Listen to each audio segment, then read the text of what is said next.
The film guy, the Film Guy Network. Brooks, top of the morning to you, my friend. How are you? I'm good, man. How are you guys out there? Doing good. You got any intel on any Vitello for us? Shit, I ain't got nothing on that one. I mean, it's like he ain't got nothing. I mean, that was the wildest thing to me. I've never a lot of ain't talking about that right now. I'm focused on my team out here in the football world. I respect the hell out of Tony Vitello. It sounds like reporting based off what I read yesterday was he basically stood in front of his baseball team yesterday and was like, hell guys, I don't know. I don't know what's gonna happen. And I think got that's for you today. I ain't got nothing for you. I'm gonna come out here and swing this here fungo, and we're gonna hit some seeds. But apart from that, I ain't got nothing for you today, boys. I thought that was relatively, I'm not gonna say cool, but I thought that was at least, I mean, it was honest and forthcoming. And we don't get any of that. We don't get relatable. Brooks, is what I'm saying. Because when I have big decisions, if I have bad news I have to give somebody, sometimes I just don't make a decision. Just hope it works itself out. Maybe honestly, the San Francisco Giants just pull out. It seems to me like it's not just. Again, I'm not a baseball guy. I don't even watch baseball. I watch college baseball. I don't watch pro baseball. But it seems to me like, isn't he kind of getting courted by multiple teams in the MLB? I think this is like, I was going to go to the Giants, and then maybe possibly the Twins might have started flirting too. So I think this might be like I'm too hot of a girlfriend. That would be really funny if he was like, I'm not going to the Giants, and Tennessee fans were celebrating. He's like, because actually I'm going to Atlanta or Minnesota. Speaking of Atlanta. I think he's one of those guys. I think he's got options, and I think that's why it's taking so long. Speaking of Atlanta, of course, the SEC championship. We got more data this past weekend. Alabama continues their march there. Texas A&M continues their march there. What was the most interesting thing you saw in the SEC this past weekend? I mean, I'm not just placating to you guys. I thought that was a 17-point game out there in Tuscaloosa. That was the closest 17-point game that I've seen in a long time. I thought that was a 17-point game that was changed by 14 points on one play. That's the way I felt it was. I felt like if I watched Tennessee and Alabama in a vacuum for 100 and, I don't know, they probably took 150 snaps, not including special teams. If I just watched those 140, 150 snaps and didn't watch that one play before the half, I mean, I might think the team in white and orange was down to down playing better. If that makes sense. But this is a game that all the plays matter. This is a game that every single snap can be the snap, and that snap before the half was the snap. I think if you lined it up and played it again, I don't think Alabama would feel like we're not going to be in a fourth quarter fist fight. And I think Tennessee would feel like we've got a chance to win this football game. I feel like offense was easier at times for Tennessee than it was for Alabama. That was my opinion of that football game. I thought it was the pick six that you referenced. I think that's the second worst gut punch I've ever felt in person for one of my teams. I think number three. I think number three was Riley Ridley, catching that touchdown in 2016 before the Tennessee Hail Mary. But being there for that one, I was like, oh my God. I think the pick six was number two on Saturday, and number one was when Ryan Tannehill threw the interception against the Bengals in the AFC divisional round a couple years ago when we were the 1 seed. I was there for that one. And that was maybe the lowest I've ever felt, Brooks. But that pick six was number two on that list.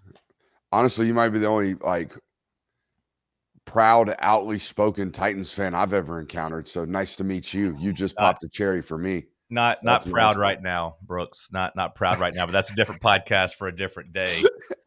You said it was easier for Tennessee's offense. That's interesting to me because Tennessee's offense didn't necessarily, cash a lot of checks and didn't score a lot of touchdowns. Meanwhile, Alabama went on their death marches and had a couple 90-yard drives. Was that more about Tennessee's offense looking good, outside the 20s, or Alabama's, offense maybe struggling a little bit more of Tennessee's defense than you thought? Yeah, look, this goes back to that conversation about if you watched it in a vacuum. The reality is it's about finishing drives off, right? What you're talking about, getting to the money, getting to the pay dirt. So I could sit here and say offense might have been easier. Finishing off drives wasn't. Finishing off drives was not easier for you, but moving the football was. In between the 20s, you guys were getting it done. And that's kind of the history of this offense from Heupel. I think they've done a tremendous job revamping how they go about styles of play. I mean, Lord knows Greg McElroy was telling everybody how bad they are in the red zone. I feel like they've gotten so much better down there with their style of play and how they get things done. All that being said, you guys have probably talked ad nauseum about the 2-minute play calling decision and the play calling decisions down at the line of or at the goal line. I hate this new trend of we're gonna make sure 100% chance that the other team doesn't get the ball back here. Like we're trying to like score and drain all of the clock humanly possible. And I just think we've got way too much stuff to balance there when all we need to really prioritize is making sure we score. And then we can worry about stopping their 2-minute drive if they get one. But let's make sure we score. And I felt like there towards the end of that 2-minute drive, like you're spamming rundowns, like you're spamming run plays to make sure that we score with 5 seconds or less on the clock. And I thought that was the wrong goal. The goal should have been to ensure the touchdown. That's just me. So is that in your mind, you take a timeout earlier, with 30 seconds left to kind of set up the third and short, or you – Yeah, there was the rule of thumb for me, every coach I've ever heard is like, if you have 3 timeouts, the first one gets burned at a minute, and then you save one for a field goal situation. So the second one gets burned whenever you want. I thought the first one should have been burnt right there under a minute. Clock's rolling. I think they get tackled in bounds, and they still roll a jet motion, and it's like 19 seconds rolled off the clock. They snap the ball at 41 seconds. Like, I felt like a lot of this showed up and reared its head on the road at Arkansas last year, too. There was some 2-minute stuff that just went to the wax there towards the end of that football game. So I do think this is and it's not just you guys. I watched Georgia do the same stuff.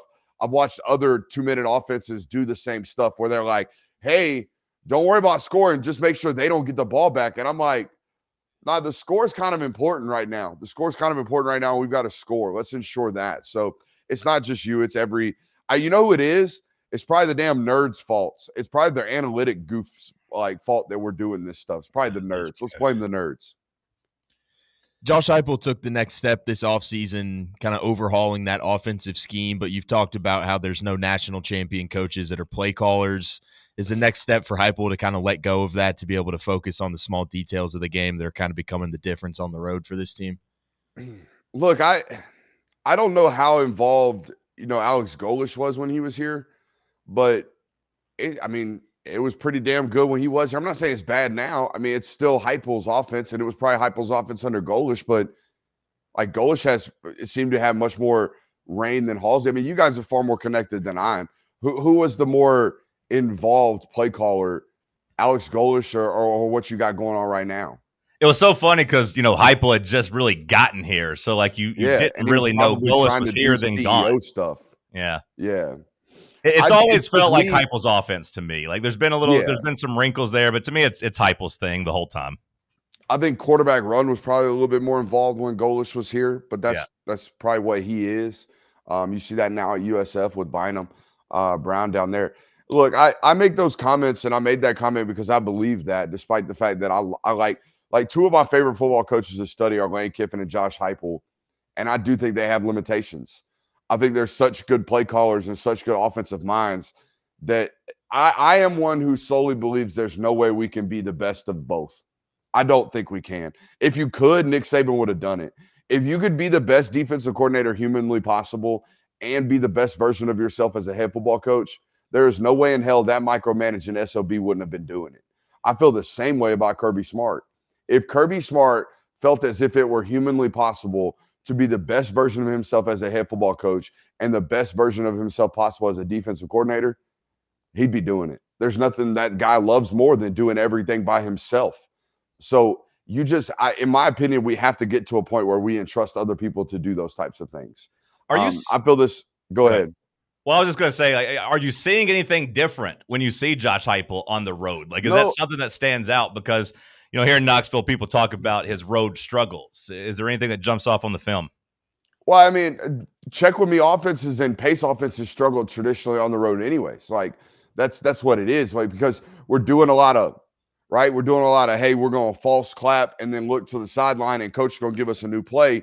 Well, now there's 96,000 people screaming and hollering and hooting and going crazy. So that makes that process a whole hell of a lot harder. So it's not just you. Ole Miss normally struggles with these types of road home splits, like, and Lord knows Auburn does. Auburn just struggles in general, but that offense normally does, right? There are different home and road splits for these offenses that don't just line up and play football. The one that's been surprising to me to watch operate on the road this year is Alabama. They do so much stuff at the line of scrimmage that normally that don't really travel. And that's traveled really, really well in the SEC this year. So that's been really impressive to watch. But no, it's not just you, man. Like, that's everybody, by the way. I mean, this conference, I know you guys know it as well as I do, this conference is hard to win on the road.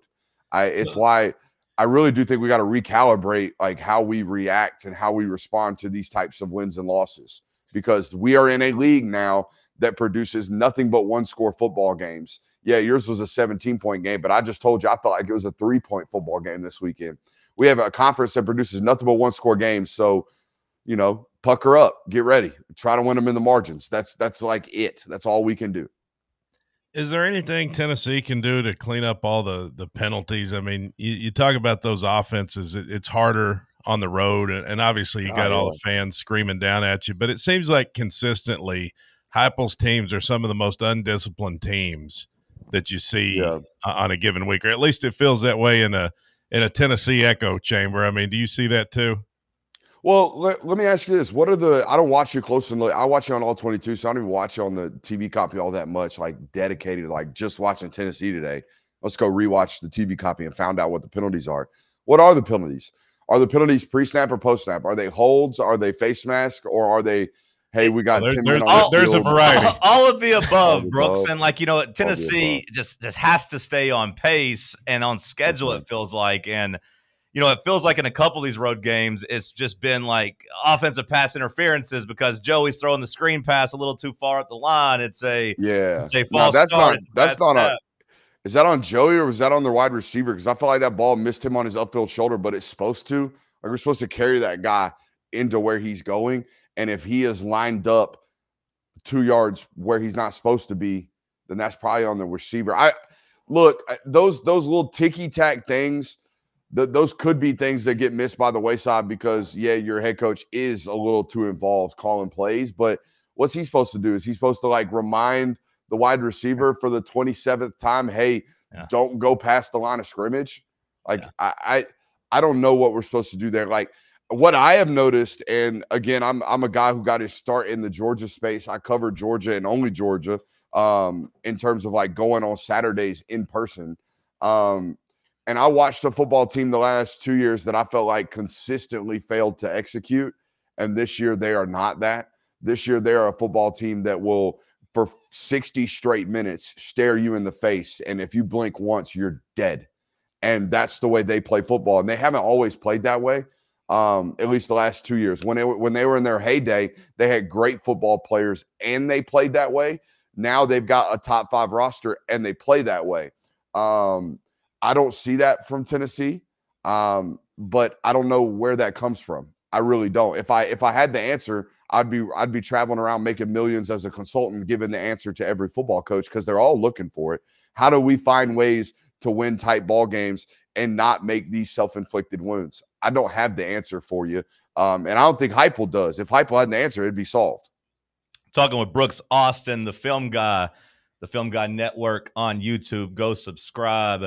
When you were breaking down the Alabama-Tennessee film, how many times did you put your hand over your eyes watching Tennessee try to tackle Alabama? Because we've been talking about the defensive struggles when it comes to tackling, and it was as bad as ever on Saturday. We talked about it the last week when I was on here, didn't we? Yep. I said that I did not love the secondary's ability to get guys on the ground. I didn't love the second level's ability to do so either at linebacker. Like, I love Arian Carter. I think he's a really, really good player, but he's a pursuit player on a 45. He's like, I'm going to run you down player. He's not necessarily like, oh, here comes a guard. I'm going to take my screws on my helmet and run it through his chin strap right quick and then shed the block and make a tackle at +2. Like, that doesn't happen. I haven't seen a Tennessee linebacker do that in, like, God knows how long. Stack a guard, just run through his chest, shed him, make a play. Don't think I've seen that happen. All the rundown plays and all the pass plays, in my opinion, happen from the 4 downs, from the 4 down linemen, and maybe hopefully pray for Colton Hood to make a play. And nobody else right now defensively does. What would this offense or what would this defense look like if the interior defensive tackles didn't get healthy and my man Joshua Josephs wasn't playing like a lunatic? What would y'all look like defensively? That would be my question. On the flip side, Brooks, we've been asking what happens if Jermod McCoy is healthy and that too. Ricky Gibson was healthy. I mean, it's just been crazy on both sides. Or imagine like, hey, what if? No, I'm not. Yeah. Let's do it. What if Boo Carter locked in this offseason? That would have been cool. What if he would have locked in? That would have been awesome. Because I thought that guy last year as a freshman was like, that might be the best nickel in college football in 24 months. Little did I know he was going to go get in rap videos and not show up for summer workouts. A lot of what ifs on that defensive side of the ball. With that being said, I think I would have locked in, going to Alabama and through 40 minutes of action, only giving up 14 points, giving the offense a turnover at midfield. The offense didn't pay it off. Punted the ball back, then Tennessee's defense kind of let go of the rope. On the offensive side of the ball, I was very frustrated. What did you see from Joey Aguilar? Do you think he played, if you want to give a letter grade, a number grade, whatever, but do you think he was good enough to win that game on Saturday? Yeah, outside of the pick six. I thought the pick six, first and foremost, we got to miss that high and away. We can never miss that inside. That's rule number 1. That is, go do 1,000 push-ups type punishment deal. Yeah. So there's no doubt about that. But I'm not gonna lie. I thought he was put in a less than favorable position with the play call. And that, like I said, that's probably been overanalyzed in the Tennessee market in the last 2 or 3 days. So there's no point even talking about it. How hurt was he? Because again, McElroy, by the way, no coaching staff has given more information to the PA announcer and the play-by-play guy, in my opinion, than what Kane Womack and that Alabama staff was giving him on you guys. Did y'all? You were in person, John, but if you listen to that television broadcast, the amount of times Greg McElroy was like, "Hey, it's second down. Tendencies say they're normally a play-action pass team right here. Watch this play-action pass." And then the number of times where he's like, "Yeah, they told me he's got a neck injury this week and he might be inaccurate with the football." And then Joey sprays one 3 feet over the head of the tight end. They knew. They very clearly knew what was going on. And I don't think everybody else is talking about it. I haven't heard a single person, because it's excuse making, but I haven't heard a single person come out nationally and go, "Hey, by the way, that quarterback over there from Tennessee competed his backside off against a really good defense and did so with a neck injury." I thought he played well. I thought he played admirably. I thought he played like somebody that was going out there fighting and willing to, die for his football team today. And that's the type of stuff that I stand on 10 for, to be honest with you.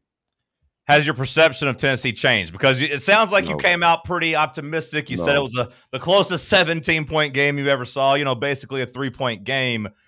We've been talking over the season, coming out of the Georgia game. You felt like that was 2 playoff teams going at it. Do you still feel that way about Tennessee as they are 7 games through? Now at the danger zone, of course, with 2 losses. Yeah. They'd have to run the table. Do you think that team still has it in them? I definitely do. I think they're a high quality, even at 9-3, I would think they're one of the best 12 football teams in college football, but that's my opinion on them. But yeah, I definitely think they're able to run the table moving forward. They're getting as healthy as they can be defensively. I don't know if Jermod's I don't know if he's coming back. I don't know. Y'all know, again, more about that than I would. I was told early in the season and off season, hey, if it's a playoff caliber football team, they might try to rush him back. But if not, this kid's going to go the route of Will Johnson out there at Michigan. So I don't know what's going to happen there. He would totally change how you play defense because against, it's not to get too bogged down on it, but having a man-to-man corner that can play like Jermod changes everything. It tilts the math. Especially if you have 2, with Colton Hood out there too. It just completely changes everything. It changes everything that we do. It allows Tim Banks to be Tim Banks. It allows them to be far more comfortable. So I think that changes everything. But no, I think there are 4 spots in the SEC this year for playoff teams. We believe Alabama and A&M to have 2 of them locked up. We think Georgia's playing great football right now. So that leaves Tennessee, Oklahoma, Missouri, and Vandy fighting for that 4th spot. I don't believe LSU to be worthy of entering this conversation. So that leaves the rest of you guys. And I think you're likely one of the best of the rest. Yeah, Tennessee can get some help this week if Vandy beats Missouri and Oklahoma beats Ole Miss, and then Tennessee can beat both of them. So yeah, it's like the conference is split up in twos. You got to hope for the team on your schedule to win, I guess, at this point. Brooks, and you got to be able to win games in the margins. That's the bottom line. If you're going to call plays and do your own play calling, I think you need to have the best game day operations dude in the history of the world of football on your sideline. That's my opinion. And then you can make sure you're not losing these games in the margins. And by the way, the only guy to win a Super Bowl calling his own plays, Andy Reid. And that guy's been fired multiple times. So watch out. Well, when you put it that way, maybe Heupel needs some help, which I will say, Brooks, that has been a talking point here locally, is just the fan base kind of finally putting some heat on Heupel for the sloppiness and the goal line situation, the timeout. So that narrative has shifted. Anything you saw from Kentucky this season to make you think Tennessee is in for a dogfight up there, or do you expect Tennessee to be able to handle business? The only reason it might be is because it's in Lexington, Kentucky. That they find a way in front of 23,000, melancholy fans to make it a sweat for 4 quarters. I have no idea how they do it. I've been up there multiple times. It's like suspiciously cold when it's not supposed to be. The wind's whipping. The stadium's built awkwardly. It's just, man, that place, like we give so much credit to Jordan Hare and all the voodoo that place seems to create and all the tight games that place seems to create. Guys, they got top 15 talented rosters every year down there at Auburn and football coaches that find ways to go 5-7. Kentucky ain't got nothing with regards to that type of talent and finds ways to make it 16-3. So go ahead and buckle it up. Like get ready for a potentially odd sweater, because that's what that one is. Normal. Survive in advance. Brooks Austin, BA on X, the Film Guide Network on YouTube. Hell, you'll see him on Feinbaum and the SEC Network doing his film breakdowns now. How'd that go this week? Oh, crushed, dude. Absolutely crushed. That is a nerve-wracking one, because if you've ever watched our network around here, this plane that we're flying around here constantly malfunctions. It constantly goes down. Whether the wires go wrong, screens go out, cameras. I mean, so doing that one on national television, flying a plane blind that's constantly malfunctioning, it's just a miracle we don't run face first into a cliff, to be honest with you. Appreciate your time, brother. Continued success. Talk to you in a week or so. No doubt, boys. We'll talk to you soon. Brooks Austin, the Film Guide Network on YouTube. Like I said, you might see him on the SEC Network now doing some breakdowns for Paul Feinbaum. We'll weigh in with what he said. Talk about it coming up after the break. Talk some more Tennessee football. We'll update you if we hear anything about Tony Vitello. Stick with us. It's Talk Sports on Fan Run Radio. Can't get enough